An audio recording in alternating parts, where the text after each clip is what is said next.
Hello good evening to all of you. मेरे video में आप लोगों का फिर से एक बार बहुत बहुत स्वागत है।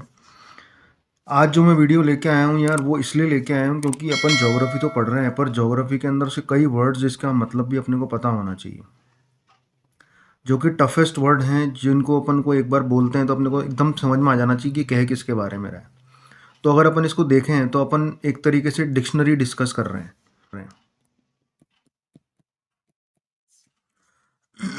तो मैं आज आप लोगों को ए से रिलेटेड कई ऐसे वर्ड बताऊंगा जो कि बहुत ही इंपॉर्टेंट हैं जानने के लिए। तो चलिए अपन इसको शुरू करते हैं। ये देखिए, अब इसके अंदर कुछ एक वर्ड्स हैं जैसे कि ablation, ablation zone, absolute humidity, absorption, accumulation और अक्यूमुलेशन जोन। अब हिंदी के अंदर एब्लेशन, एब्लेशन जोन को हिंदी में भी एब्लेशन और एब्लेशन जोन ही कहते हैं। एब्सोल्यूट ह्यूमिडिटी को कहते हैं पूर्ण आर्द्रता, एब्जॉर्प्शन को कहते हैं अवशोषण, अक्यूमुलेशन को कहते हैं संचय और अक्यूमुलेशन जोन को कहते हैं संचय क्षेत्र। तो जो हिंदी वाले हैं उनको मैं हिंदी में बता रहा हूँ, जो इंग्लिश वाले हैं उनको हिंदी के अंदर बता रहा हूँ। तो चलिए अपन इसको अब शुरू करते हैं। अब एब्लेशन होता क्या है, तो इसके लिए मैं आपको एक डायग्राम दिखाता हूँ। ये दरअसल एक ग्लेशियर का डायग्राम है और ये सारे जो वर्ड्स हैं ना वो इस ग्लेशियर से रिलेटेड ही हैं। तो आप ये देखो, अपना जो ये पूरा वाइट पार्ट जो है ना, ये पूरा वाइट पार्ट, ये है ग्लेशियर।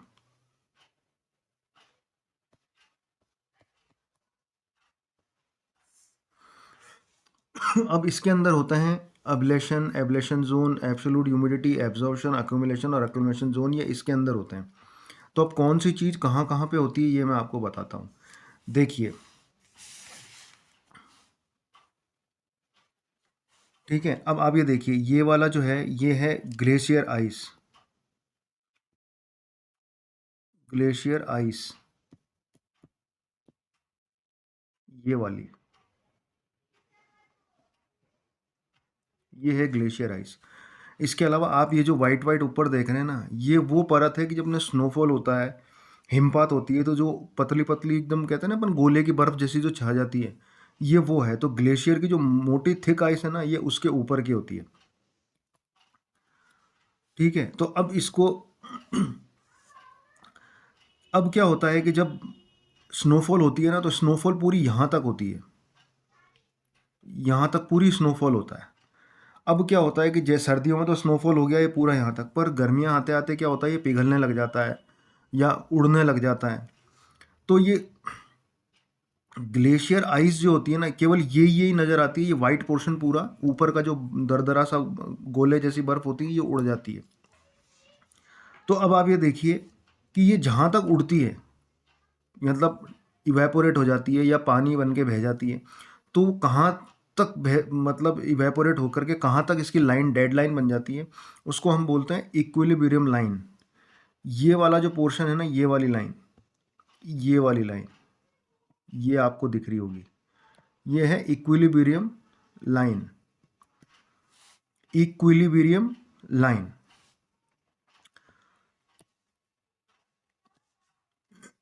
अब देखिए एब्लेशन क्या होता है। नंबर एक, एब्लेशन।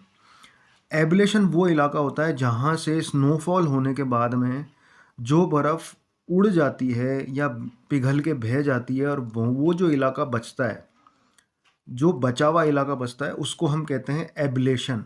तो आप ये देखिए, ये वाला तो वाइट हिस्सा है, ये वाला, पर ये इक्विलिब्रियम लाइन के नीचे यहाँ पे सारा ये उड़ चुका है। तो ये वाला जो एरिया है ना, इसको कहते हैं एब्लेशन।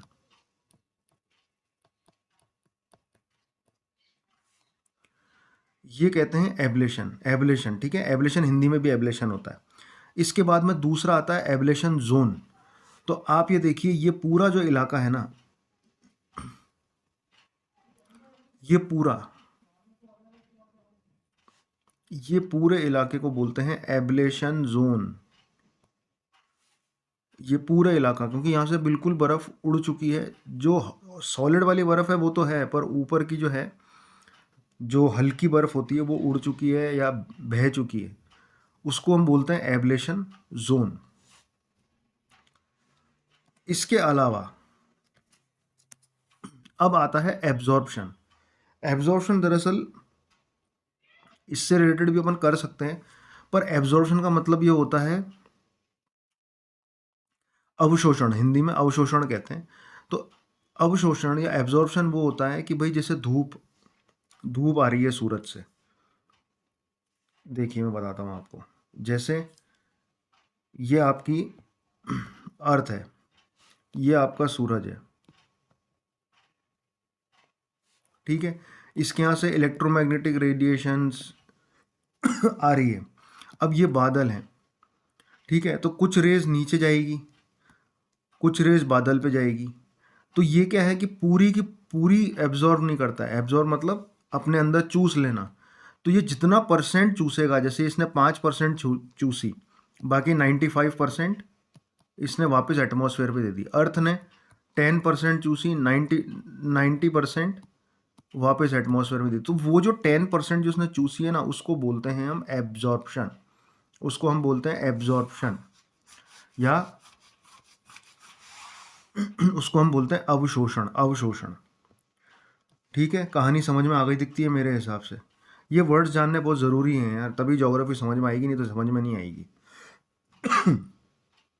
अब होता है एब्सोल्यूट ह्यूमिडिटी। एब्सोल्यूट ह्यूमिडिटी क्या होती है? देखो, एब्सोल्यूट ह्यूमिडिटी का मतलब होता है कि हवा के अंदर पानी का कितनी कंटेंट है, पानी का, पानी कितना मौजूद है हवा के अंदर, जिसको हम पूर्ण आर्द्रता कहते हैं।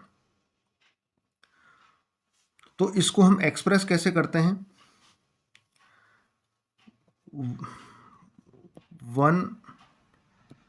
1 ग्राम ऑफ वाटर, यानी 1 ग्राम जो पानी होता है वो पर क्यूबिक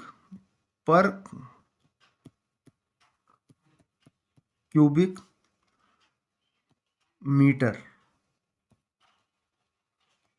वॉल्यूम। मतलब 1 क्यूबिक मीटर वॉल्यूम में जितनी एयर आती है, उसके अंदर 1 ग्राम ऑफ वाटर जो होता है, उसके हिसाब से इसको नापते हैं अपन ह्यूमिडिटी को। बाकी ह्यूमिडिटी का जो मेन मतलब होता है ना, वो यही होता है कि हवा के अंदर नमी कितनी है, नमी होता है इसका मतलब।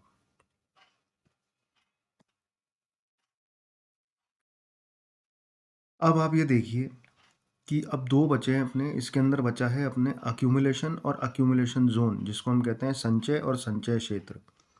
तो ये जितनी भी स्नोफॉल होती है, हिमपात होती है, वो कहाँ पे इकट्ठा होती है? तो ये वाला जो इलाका है ना, ये वाला, इसको तो हम बोलते हैं अक्यूमुलेशन जोन। अक्यूमुलेशन जोन यानी संचय क्षेत्र। और ये जो बर्फ यहाँ इकट्ठी हो गई है, इसको हम बोलेंगे अक्यूमुलेशन। ये जो बर्फ इकट्ठी हो गई है, इकट्ठे होने को बोलते हैं अक्यूमुलेशन। और जहाँ जहाँ इकट्ठी रही है, उसको हम बोलते हैं अक्यूमुलेशन जोन। इकट्ठी हो गई है वो संचय, और जिस एरिया में इकट्ठी हुई है, जिस क्षेत्र में इकट्ठी हुई है, उसको हम कहते हैं संचय क्षेत्र। तो मेरे हिसाब से आप लोगों को ये एब्लेशन जोन, एब्सोल्यूट ह्यूमिडिटी, पानी में कितनी आर्द्रता है या पानी में कितना मॉइस्चर है वो, एब्जॉर्प्शन यानी कितनी हीट एब्जॉर्ब करी है धरती ने, बादलों ने, एटमॉस्फेयर ने, और कितनी छोड़ी है वो, अक्यूमुलेशन और अक्यूमुलेशन जोन आपके समझ में आ गया होगा, संचय संचय क्षेत्र। चलिए अपन अब कुछ और शब्दों को भी देख लेते हैं।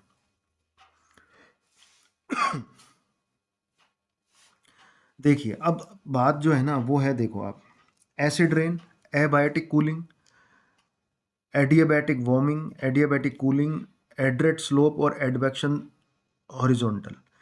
एसिड रेन को कहते हैं हम अम्ल वर्षा, एडियाबैटिक कूलिंग को हम कहते हैं एडियाबैटिक कूलिंग, और एडियाबैटिक वार्मिंग को भी हम एडियाबैटिक वार्मिंग ही हिंदी के अंदर कहते हैं। इसके अलावा एड्रेट स्लोप, एड्रेट को एड्रेट ही कहते हैं, स्लोप को हम ढलान कहते हैं।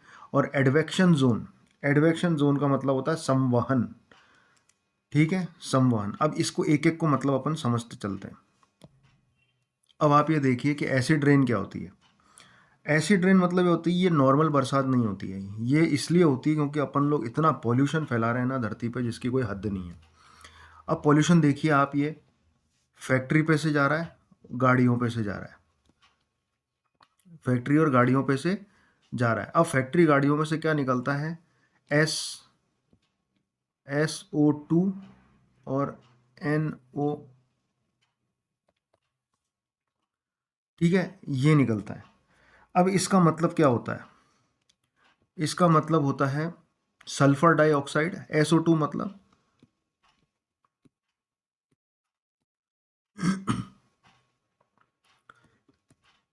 सल्फर डाइऑक्साइड, और NO2 का मतलब होता है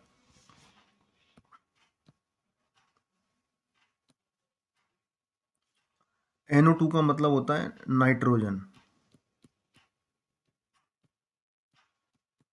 नाइट्रोजन डाइऑक्साइड। अब जब ये यहाँ से चलते हुए बादलों में जाता है, ठीक है, जब ये बादलों के अंदर जाता है तो ये बन जाता है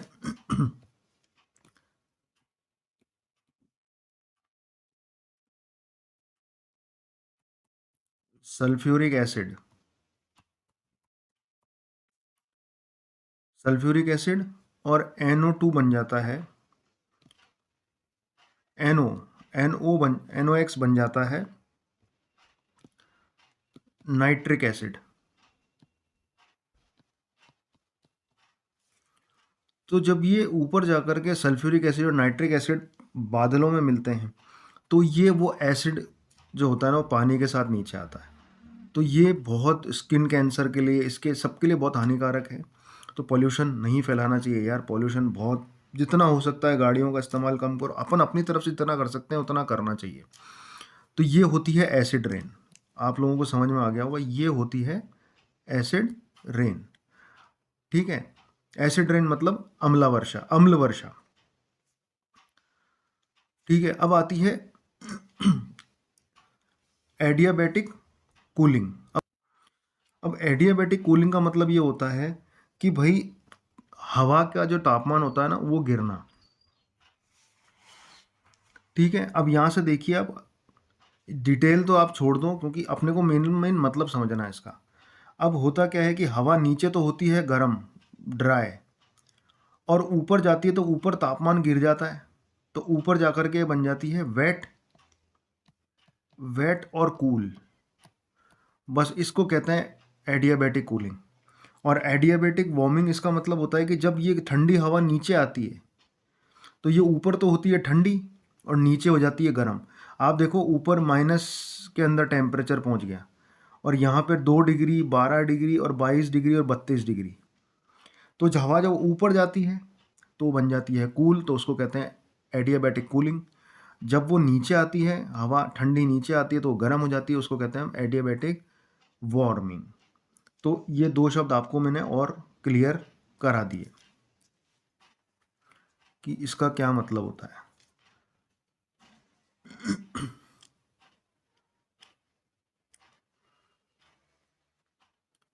ठीक है, अब आपके आ जाता है एडरेट स्लोप। एडरेट ढलान वो होती है जो कि सूरज की रोशनी ढलान की तरफ पड़ती हो।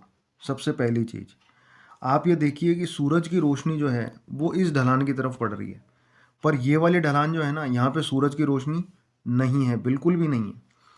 पहली चीज़ तो ये।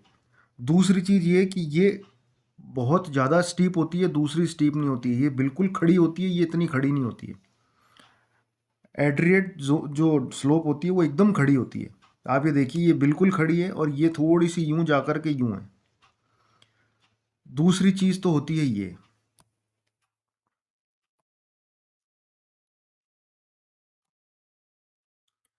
ठीक है। तीसरी चीज़ आप ये देखो कि जो इसके ऊपर बर्फ़ जमती है, बर्फ़ वो इस साइड के अंदर कम जमती है। क्यों? क्योंकि सूरज की रोशनी बिल्कुल सीधे आती है, सीधे आती है, ठीक है। और इधर बर्फ़ ज़्यादा जमती है क्योंकि इधर सूरज की रोशनी नहीं पहुंचती है। तो इसके यहाँ पे क्या है, आप देखिए पेड़ का भी हिसाब देखिए। यहाँ पर देखो आप, पेड़ 1100 मीटर तक उग जाते हैं, इधर 900 मीटर में ही उगते हैं। पेड़ इधर 1700 मीटर तक चले जाते हैं, इधर 1500 पे जाते हैं। इधर 2400 मीटर तक आप देखो सब अल्पाइन है, माउंटेन गार्ड है, कॉलोनी है। इसके अलावा अल्पाइन देखिए आप, अल्पाइन जो है यहाँ 3000 मीटर तक चले जाते हैं, पर यहाँ 2900 तक ही है। और इसके ऊपर यहाँ बर्फ़ है और इधर नहीं है, क्योंकि सूरज की रोशनी पीछे सीधे पड़ती है इसके ऊपर। तो जब सूरज की रोशनी किसी स्लोप के ऊपर बिल्कुल सीधा पड़ेगी और वहाँ पर बर्फ़ कम होगी और पेड़ ज़्यादा उगे हुए होंगे, उस साइड को हम कहते हैं एड्रेट स्लोप। उस साइड को हम पहाड़ की कहते हैं एड्रेट स्लोप। तो आई थिंक ये आप लोगों को समझ में आ गया होगा। अब आपके रह जाता है एंड में संवहन या एडवेक्शन, संवहन या एडवेक्शन हॉरिजॉन्टल। अब इसमें क्या होता है आप ये देखो, इसके अंदर क्या होता है, एडवेक्शन हॉरिजॉन्टल का मतलब ये होता है कि टेम्परेचर को ट्रांसफ़र करना, टेम्परेचर को ट्रांसफ़र करना। तो आप ये देखिए यहाँ पर जो है हॉट एयर और यहाँ पे है कोल्ड एयर। तो यहाँ से ये रेड निशान देखिए, यहाँ से हॉट एयर गर्म तापमान को ठंड की तरफ लेके गई। जैसे ही ठंड की तरफ लेके गई ये बन गया फॉग, कोहरा बन गया। तो हॉट टेम्परेचर को कोल्ड में इसने क्या किया, ट्रांसफ़र किया। तो इसको कहते हैं एडवेक्शन हॉरिजॉन्टल। और ये हॉरिजॉन्टल में चल रहा है, ये तो होता है वर्टिकल और ये होता है हॉरिजॉन्टल, ये होता है हॉरिजॉन्टल। तो ये हॉरिजॉन्टल ले जा रहा है हॉट को कोल्ड में, तो गर्मी को ये ठंड में ले जा रहा है, इसलिए ये फॉग बना है। तो इसको हम कहते हैं एडवेक्शन हॉरिजॉन्टल, और इस फॉग को हम कहते हैं एडवेक्शन हॉरिजॉन्टल फॉग या संवहन संवहन धुंध। इसको हम बोलेंगे हिंदी में संवहन धुंध या एडवेक्शन हॉरिजॉन्टल इंग्लिश के अंदर। तो आई होप आप लोगों को समझ के अंदर आ गया होगा। ये कुछ टफ वर्ड्स हैं और ज्योग्राफी पढ़ते हैं तो ये सब पता होना चाहिए, क्योंकि अगर अपन कभी पढ़ेंगे ना ऐसे, तो उसके अंदर क्या होता है कि कई चीज़ें समझ नहीं आती कि सर इसका मतलब क्या है, इसका मतलब क्या है। तो मैंने कहा कुछ टफ वर्ड है तो उसके ऊपर ही वीडियो बना लेने चाहिए। तो आई होप आप लोगों को मेरा वीडियो समझ में आया होगा, और नहीं आया होगा तो आप मुझसे कमेंट सेक्शन में पूछ सकते हैं। आप मेरी इंस्टाग्राम आईडी पे भी पूछ सकते हैं, जो कि है हिमांशु उदावत। फेसबुक पे भी मेरा आप कर सकते हैं, हिमांशु उदावत है वहाँ पर भी। तो आज के वीडियो के अंदर इतना ही, पर इससे रिलेटेड मैं वीडियोस और लाता रहूँगा, और वर्ल्ड मैप भी अपना चलता रहेगा, इंडिया भी चलता रहेगा, जैसे जैसे पॉसिबल होता है चलता रहेगा। तो मेरे चैनल को लाइक शेयर सब्सक्राइब ज़रूर करें, बेल आइकन की घंटी ज़रूर बजाएं, नहीं तो उसके बिना आपको मेरी नई नोटिफिकेशन बिल्कुल भी नहीं मिलेगी। तो आज की वीडियो में इतना ही। जय हिंद।